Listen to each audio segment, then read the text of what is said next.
ಪ್ರಿಯರಾದವರೇ, ಯೇಸುವಿನ ನಾಮದಲ್ಲಿ ನಾನು ನಿಮ್ಮನ್ನು ವಂದಿಸುತ್ತೇನೆ. ಸಂತೋಷವಾಗಿದ್ದೀರಾ? ದೇವರಲ್ಲಿ ಯಾವಾಗಲೂ ಸಂತೋಷವಾಗಿರಬೇಕು. ಭಯಪಡಬೇಡಿ, ನೀವು ಭಯಪಡುವಂತೆ ಏನೂ ಆಗುವುದಿಲ್ಲ. ದೇವರು ಅದನ್ನೆಲ್ಲ ಒಳ್ಳೆಯದಾಗಿ ಬದಲಾಯಿಸಿ ಕೊಡುವರು. ಇಂದು ನಿಮಗೊಂದು ಅದ್ಭುತ ನಡೆಯುತ್ತದೆ. ಸರಿನಾ? ಈ ಸ್ಥಳ ಬಹಳ ಸುಂದರವಾಗಿದೆ. ಎಲ್ಲಿ ಎಂದು ನೋಡುತ್ತೀರಾ? ಮಯನ್ಮಾರ್ ದೇಶ. ಒಂದು ಕಾಲದಲ್ಲಿ ಬರ್ಮಾ ಎಂದು ಕರೆಯುತ್ತಾ ಇದ್ದಾರಲ್ಲವ. ಯಾಂಗುನ್ ಎಂಬಂತ ದೊಡ್ಡ ಪಟ್ಟಣದಲ್ಲಿ ಇರುವಂತ ಒಂದು ದೊಡ್ಡ ಪಾರ್ಕ್ ಇದು. ದೊಡ್ಡ ಒಂದು ಕೆರೆ ಇದೆ, ದೊಡ್ಡ ಒಂದು ಪಾರ್ಕ್ ಇದು. ಈ ಕೆರೆಯೊಳಗೆ ಏನೋ ಒಂದು ಮಿಷಿನ್ ರೀತಿಯಲ್ಲಿ ಇದೆ, ಶಬ್ದ ಮಾಡುತ್ತಾ ಇದೆ, ತೇಲುತ್ತಾ ಇದೆ ಎಂಬುದಾಗಿ ನೋಡುತ್ತೀರಾ? ಈ ಕೆರೆಯನ್ನು ಶುದ್ಧ ಮಾಡುವಂತ ಒಂದು ಯಂತ್ರ ಅದು. ಈ ಕೆರೆಯಲ್ಲಿ ಕಶ್ಮಲಗಳು ತುಂಬುತ್ತವಲ್ಲವ, ಎಲೆಗಳು ಬಂದು ಬೀಳುತ್ತವೆ, ಕೆಲವರು ಕಸವನ್ನು ಹಾಕಿ ಬಿಡುತ್ತಾರೆ. ಅದನ್ನೆಲ್ಲ ಶುದ್ಧ ಮಾಡುವಂತ ಒಂದು ಯಂತ್ರ ಇದು. ಅದರಲ್ಲಿ ಒಬ್ಬ ವ್ಯಕ್ತಿ ಇದ್ದುಕೊಂಡು ಅದನ್ನೆಲ್ಲ ಶುದ್ಧ ಮಾಡುತ್ತಾ ಇದ್ದಾರೆ. ಇಲ್ಲ, ನೋಡೋದಕ್ಕೆ ಚೆನ್ನಾಗೇ ಇದೆ ಅಲ್ಲ ಅಂದರೆ ಇಲ್ಲ, ಇದರಲ್ಲಿ ಎಲೆಗಳೆಲ್ಲ ಬಿದ್ದಿದೆ, ಕೆಲವರು ಕಸವನ್ನೆಲ್ಲ ಹಾಕಿದ್ದಾರೆ. ನಮ್ಮ ಜೀವಿತದಲ್ಲಿ ಕೂಡ ಸೈತಾನ ಕೆಲವು ಕಸಗಳನ್ನು ಹಾಕುತ್ತಾನೆ, ನಮ್ಮ ಹೃದಯವನ್ನು ಕರೆ ಮಾಡುವುದಕ್ಕೆ. ಕೋಪ, ದ್ವೇಷ, ಇಚ್ಛೆಗಳು, ಹೊಟ್ಟೆ ಕಿಚ್ಚು, ಹೆಮ್ಮೆ, ಆ ರೀತಿ ಕಸವನ್ನೆಲ್ಲ ಹಾಕುವನು. ಅದನ್ನು ಕ್ಲೀನ್ ಮಾಡಬೇಕು.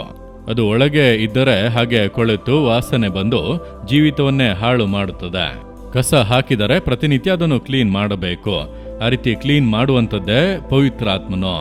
ಸತ್ಯವೇದವನ್ನು ಓದಿ ಧ್ಯಾನಿಸಿ ದೇವರ ಪಾದಗಳಲ್ಲಿ ಕುಳಿತು ಶುದ್ಧ ಮಾಡಿರಿ ದೇವರೇ ಎಂದು ನಿಜವಾಗಿ ಪ್ರಾರ್ಥನೆ ಮಾಡಿದರೆ ಆ ಕಸಗಳನ್ನೆಲ್ಲ ಪವಿತ್ರಾತ್ಮನು ಹೊರಗೆ ಬೀಸಾಡುವನು, ನಮ್ಮನ್ನು ಶುದ್ಧ ಮಾಡುವನು. ಆ ರೀತಿ ಪರಿಶುದ್ಧವಾದ ಮಾರ್ಗದಲ್ಲಿ ನಡೆಸುವುದಕ್ಕೆ ಪರಿಶುದ್ಧಾತ್ಮನು. ಪರಿಶುದ್ಧಾತ್ಮನಿಂದ ತುಂಬಿ ಪ್ರಾರ್ಥನೆ ಮಾಡಿದರೆ ಪರಿಶುದ್ಧತೆಯ ಮೇಲೆ ಪರಿಶುದ್ಧತೆಯನ್ನು ಹೊಂದುತ್ತೇವೆ. ಅದು ನಮಗೆ ಅವಶ್ಯ. ಸರಿ, ಇಂದು ದೇವರು ನನಗೆ ಯಾವ ವಾಕ್ಯವನ್ನು ಇಟ್ಟಿದ್ದಾರೆ ಎಂದು ಅಂದುಕೊಳ್ಳುತ್ತೀರಾ? ಜ್ಞಾನೋಕ್ತಿಗಳು 3ನೇ ಅಧ್ಯಾಯ 6ನೇ ವಾಕ್ಯ. ನಿನ್ನ ಎಲ್ಲ ನಡವಳಿಯಲ್ಲಿ ಆತನ ಚಿತ್ತಕ್ಕೆ ವಿಧೇಯನಾಗಿರು, ಆತನೇ ನಿನ್ನ ಮಾರ್ಗಗಳನ್ನು ಸರಾಗ ಮಾಡುವನು. ನಾವು ನಡೆಯುವಂತ ಮಾರ್ಗವು ಸರಾಗವಾಗಿರಬೇಕು. ಕೆಲವೊಮ್ಮೆ ಮಾರ್ಗವು ಅಂಕುಡೊಂಕಾಗಿ ಇರುತ್ತದೆ. ಆ ಮಾರ್ಗದಲ್ಲಿ ನಡೆಯುವುದೇ ಬಹಳ ಕಷ್ಟ. ಅದರಲ್ಲಿ ನಡೆಯುವುದೇ ಬಹಳ ಕಷ್ಟ. ಅದನ್ನೆಲ್ಲ ಸರಿ ಮಾಡಿ ಅದನ್ನು ಸರಾಗ ಮಾಡಿದರೆ ಅದರಲ್ಲಿ ಈಸಿಯಾಗಿ ನಡೆದು ಹೋಗಬಹುದು. ಹೌದು ತಾನೇ? ನಾನು ಉತ್ತರ ಭಾರತದಲ್ಲಿ ಒಮ್ಮೆ ಸೇವೆಗಾಗಿ ಹೋಗಿದ್ದಾಗ ಅವರು ನಮ್ಮನ್ನು ಜೀಪ್ನಲ್ಲೇ ಕರೆದುಕೊಂಡು ಹೋದರು. ಆದರೆ ಆ ಮಾರ್ಗ ಇದೆ ಅಲ್ಲ, ಕುಳಿತುಕೊಂಡರೆ ಎತ್ತಿ ಎತ್ತಿ ಹಾಕುತ್ತಾ ಇದೆ. ಈ ಕಡೆ ಹೋಗುತ್ತದೆ, ಆ ಕಡೆ ಹೋಗುತ್ತದೆ, ಹಳ್ಳಗಳು, ದಿಣ್ಣೆಗಳು. ಅದನ್ನು ನೋಡುವಾಗ ಅಪ್ಪ, ಈ ಮಾರ್ಗದಲ್ಲಿ ಬರುವುದು ಬಹಳ ಕಷ್ಟ, ಇದಕ್ಕಿಂತ ನಡೆದೇ ಹೋಗಬಹುದೆಂಬುದಾಗಿ ಅನಿಸಿತು. ನಡೆದು ಹೋದರೂ ಕೂಡ ಕಷ್ಟ. ಅದರಲ್ಲಿ ಹಳ್ಳ, ದಿಣ್ಣೆಗಳು, ಗುಂಡಿಗಳು, ಕಲ್ಲುಗಳೇ ಇದೆ ಎಂಬುದಾಗಿ ಹೇಳುತ್ತಾರೆ. ನಂತರ ಸ್ವಲ್ಪ ವರ್ಷಗಳಾದ ಮೇಲೆ ಆ ಸ್ಥಳಕ್ಕೆ ಹೋದಾಗ ಅದೇ ಬೆಟ್ಟಕ್ಕೆ ಪುನಃ ಸೇವೆಗೆ ಹೋಗೋಣ ಬನ್ನಿ ಎಂದು ಕರೆಯುವಾಗ ಹಳೆಯದನ್ನು ನೆನೆಸಿ ನನಗೆ ಭಯವಾಯಿತು. ಅಯ್ಯೋ, ಅಂಕುಡೊಂಕಾಗಿ ಇರ್ತದಲ್ಲ ಎಂಬುದಾಗಿ.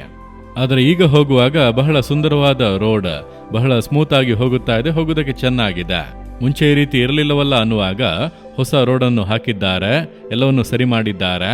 ಅಂದರೆ ಮಾರ್ಗವು ಸರಾಗವಾದರೆ ನಮ್ಮ ಪ್ರಯಾಣವು ಸುಲಭವಾಗುತ್ತದೆ. ನಮ್ಮ ಜೀವನ ಒಂದು ಪ್ರಯಾಣವೇ. ಮನೆಯಲ್ಲಿ, ಕೆಲಸದಲ್ಲಿ, ಬಿಸ್ನೆಸ್ನಲ್ಲಿ, ಸೇವೆಯಲ್ಲಿ ನಾವು ಬಾಳುವಂತ ಈ ಜೀವಿತದಲ್ಲಿ ಸಂಪಾದಿಸೋದಕ್ಕೆ ಪಡುವಂತಹ ಕಷ್ಟದಲ್ಲಿ ನೋಡಿರಿ, ಅನೇಕ ಹಳ್ಳ, ದಿಣ್ಣೆಗಳು, ಅಂಕುಡೊಂಕಾದಂಥ ಮಾರ್ಗಗಳು. ಇದನ್ನೆಲ್ಲ ನೋಡುವಾಗ ಜೀವನ ಕಷ್ಟವಾಗಿ ಅನಿಸುತ್ತದೆ. ಏನಿದು ಜೀವನ, ಆ ರೀತಿಯಾಗಿ ಅನಿಸುತ್ತದೆ. ಆದರೆ ನಾವು ದೇವರಿಗೆ ಒಪ್ಪಿಸಿಕೊಟ್ಟು ವಿಧೇಯರಾದರೆ ಆತನು ಎಲ್ಲವನ್ನು ಸರಾಗ ಮಾಡುವನು. ಎಲ್ಲವನ್ನು ಸುಲಭ ಮಾಡಿ, ಈಸಿ ಮಾಡಿ, ಒಳ್ಳೆ ರೋಡನ್ನು ಹಾಕಿಕೊಟ್ಟು ನಡೆ ಮಗನೇ, ಮಗಳೇ ನಡೆ, ನನ್ನ ಜೊತೆಗೆ ನಡೆಯುತ್ತೇನಲ್ಲ, ಬಾ ನಾವು ನಡೆದು ಹೋಗೋಣ ಎಂಬುದಾಗಿ ಸರಾಗವಾಗಿ ಮುಂದೆ ನಡೆಸಿಕೊಂಡು ಹೋಗುವರು. ಅದಕ್ಕೆ ಏನ್ ಮಾಡಬೇಕಂತೆ? ನಿನ್ನ ಎಲ್ಲ ನಡವಳಿಯಲ್ಲಿ ಕರ್ತನ ಚಿತ್ತಕ್ಕೆ ವಿಧೇಯನಾಗಿರೋ. ನಾವೇನೇ ಮಾಡಿದರೂ ಕರ್ತನನ್ನು ನೆನೆಸಿಕೊಳ್ಳಬೇಕು. ದೇವರೇ, ನಾನಿಂದು ಈ ಕಾರ್ಯಗಳನ್ನೆಲ್ಲ ಮಾಡಲಿದ್ದೇನೆ, ನನಗೆ ಸಹಾಯ ಮಾಡಿರಿ. ನಾನು ಈ ರೀತಿಯ ಕೆಲಸದಲ್ಲಿ ಸೇರಲಿದ್ದೇನೆ, ನನಗೆ ಸಹಾಯ ಮಾಡಿರಿ. ನಾನು ಈ ವಿದ್ಯಾಭ್ಯಾಸ ಮಾಡಲಿದ್ದೇನೆ, ನನಗೆ ಹೆಲ್ಪ್ ಮಾಡಿರಿ. ನಾನು ಈ ರೀತಿ ಬಿಸ್ನೆಸ್ ಅನ್ನು ಮಾಡಲಿದ್ದೇನೆ, ನಿಮಗೆ ಚಿತ್ತವ, ನನ್ನನ್ನು ಮುನ್ನಡೆಸಿರಿ. ಅಂದರೆ ನಾವು ದೇವರ ಚಿತ್ತಕ್ಕೆ ವಿಧೇಯರಾಗುವಾಗ ದೇವರು ನಮ್ಮನ್ನು ಸುಂದರವಾಗಿ ಮುನ್ನಡೆಸುವರು, ಮಾರ್ಗಗಳನ್ನು ಸರಾಗ ಮಾಡಿ ಕೊಡುವರು. ಅದು ಸುಲಭವಾಗಿರುತ್ತದೆ, ಅದು ಸಂತೋಷವಾಗಿರುತ್ತದೆ, ಅದು ಉತ್ಸಾಹವಾಗಿರುತ್ತದೆ, ಅದು ಈಸಿಯಾಗಿರುತ್ತದೆ.